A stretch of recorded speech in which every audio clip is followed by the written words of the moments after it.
Up until now, you probably know a bit about triangles, like finding the hypotenuse of a triangle, or knowing about different types of triangles.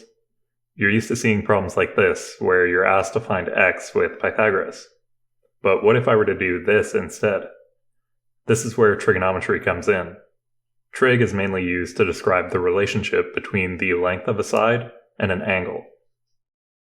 There are three main trigonometric functions you'll need to know. These are called sine, cosine, and tangent. With these three functions, we can make a mnemonic to remember the relationship between all of them. This is called SOHCAHTOA.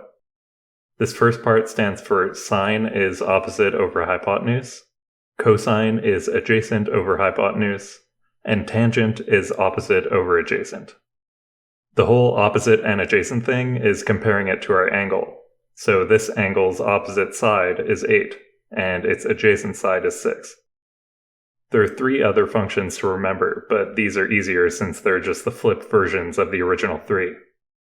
Cosecant is the reciprocal of sine. Secant is the reciprocal of cosine.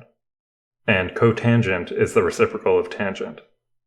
So now, if I were to draw a triangle like this, what values would be filled in for all 6 of our trigonometric functions?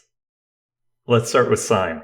SOH is the first part of our mnemonic, so we describe this as sine of theta is equal to 4 over 5, the opposite side of theta over the hypotenuse. The cosine is the adjacent side over the hypotenuse. And finally, tangent is the opposite side over the adjacent side, so that would be 4 over 3. For the other three functions, again, these are just reciprocals of our original three. So cosecant would be 5 over 4, secant would be 5 over 3, and cotangent would be 3 over 4. Now try to find the 6 trig functions for this triangle, but I'll remove one bit of information. First, you'd have to solve for the missing side using Pythagoras. That's a squared plus b squared equals c squared. So 9 squared, which is 81, plus 12 squared, which is 144, that's equal to 225. So now we find the square root of that, which is 15.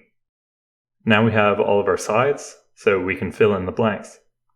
Sine is 9 over 15, cosine is 12 over 15, tangent is 9 over 12.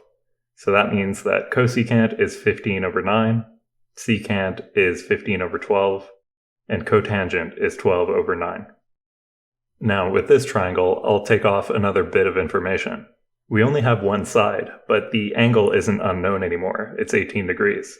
If I wanted to find this opposite side here, what function should I use? Probably tangent, because tangent is opposite over adjacent, which includes a value we know and the value we're looking for. So the way we'd set this up is by saying tan of 18 degrees is equal to y over 100. To be able to find y, let's multiply both sides by 100. Now on a test, this is normally fine to leave as an answer because it's exact. Otherwise, if you're asked to fully solve for y, you're going to need a calculator. Make sure your calculator is in DEG mode for degrees. Let's type in 18 tan equals and multiply that by 100. You should get this as the length of y. But let's make it prettier and round it off to 32.5. That's pretty much all there is to the basics of trigonometry. There's a lot more to the subject though, so I'll probably come out with more parts soon. If you want the notes I wrote throughout this video, you can get them as a PDF on my Patreon. Thanks for watching.